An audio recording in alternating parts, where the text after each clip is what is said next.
భూముల వ్యవహారంలో మాజీ మంత్రి పెద్దిరెడ్డి రామచంద్రారెడ్డికి ఊరట దక్కలేదు. ఏపీ హైకోర్టు ఉత్తర్వులపై స్టే ఇచ్చేందుకు సుప్రీంకోర్టు నిరాకరించింది.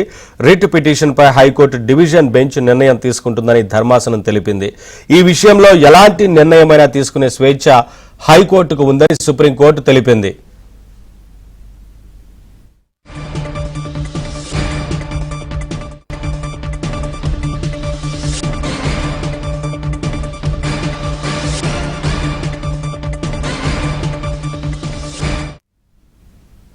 బుగ్గమఠం భూముల వ్యవహారంలో మాజీ మంత్రి పెద్దిరెడ్డి రామచంద్రారెడ్డికి ఊరట దక్కలేదు. ఏపీ హైకోర్టు ఉత్తర్వులపై స్టే ఇచ్చేందుకు సుప్రీంకోర్టు నిరాకరించింది.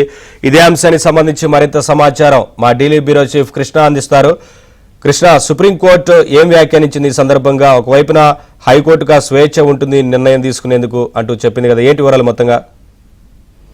నవీన్, రామానంద సంప్రదాయం పాటించే ఉత్తరాది బైరాగులు తిరుపతి గోవిందరాజ స్వామి ఆలయ దక్షిణ మాయా వీధిలో బుగ్గమఠం ఏర్పాటు చేశారు.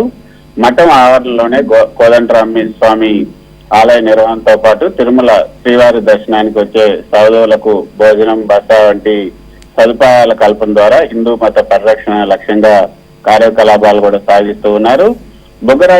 బుగ్గమఠానికి చంద్రగిరి రాజులు భూములు, ఆస్తుల్ని కూడా దానంగా ఇచ్చారు. 1970లో అసిస్టెంట్ కమిషనర్ స్థాయి అధికారి నేతృత్వంలో వహించేలాగా బుగ్గమఠాన్ని దేవాదాయ శాఖ పరిధిలో కూడా తెచ్చారు. ఆ బుగ్గమఠానికి చెందినటువంటి ఆస్తుల్ని తిరుపతి నడిబొడ్డిన మారుతి నగర్, రాయల్ నగర్ లో ఉన్నటువంటి బుగ్గమఠం భూముల్లోని 4.20 ఎకరాల్లో పెద్దిరెడ్డి విలాసవంతమైనటువంటి భవనాన్ని నిర్మించుకున్నారు. ఆ భూముల్ని తాను కొన్నా అని చెప్తున్నటువంటి పెద్దిరెడ్డి ఇంటికి ఎదురుగా ఉన్నటువంటి 3 ఎకరాల బుగ్గమఠం భూముల్ని ఆక్రమించారు.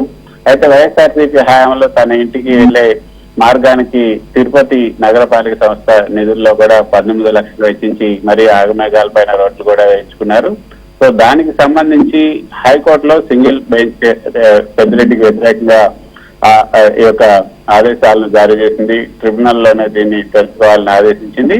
ఆ సింగిల్ జడ్జి ఇచ్చినటువంటి ఉత్తర్వుల పైన స్టే ఇవ్వాలని అక్కడ డివిజన్ బెంచ్ కూడా ఒక రిట్ పిటిషన్ దాఖలు చేశారు. అయితే దాన్ని మళ్ళీ రిటర్న్ చేసింది, మళ్ళీ రీసబ్మిట్ చేయాలని కూడా రిటర్న్ చేసింది. ఈ నేపథ్యంలోనే పెద్దిరెడ్డి రామచంద్రారెడ్డి ఇటు సుప్రీంకోర్టుని ఆశ్రయించారు. ఈ రోజు సుప్రీంకోర్టులో జస్టిస్ కె విశ్వనాథన్ నేతృత్వంలోని ధర్మాసనం, justice K V Viswanathan, justice Koteshwar సింగుల్ తో కూడినటువంటి ధర్మాసనం ఈ పిటిషన్ విచారించింది. అయితే స్టే ఇవ్వటానికి ఏపీ హైకోర్టు సింగిల్ జడ్జి ఇచ్చినటువంటి ఉత్తర్వు పైన స్టే ఇవ్వటానికి ఈ ధర్మాసనం నిరాకరించింది. సుప్రీంకోర్టు హైకోర్టును ఆశ్రయించాలి, హైకోర్టు డివిజన్ బెంచ్ నే పెద్దిరెడ్డి రామచంద్రారెడ్డి ఆశ్రయించాలి అంటూ ఆయనకు సూచించింది. హైకోర్టులో పెండింగ్ లో ఉన్నటువంటి పిటిషన్ పైన డివిజన్ బెంచ్ నిర్ణయం తీసుకోవాలి.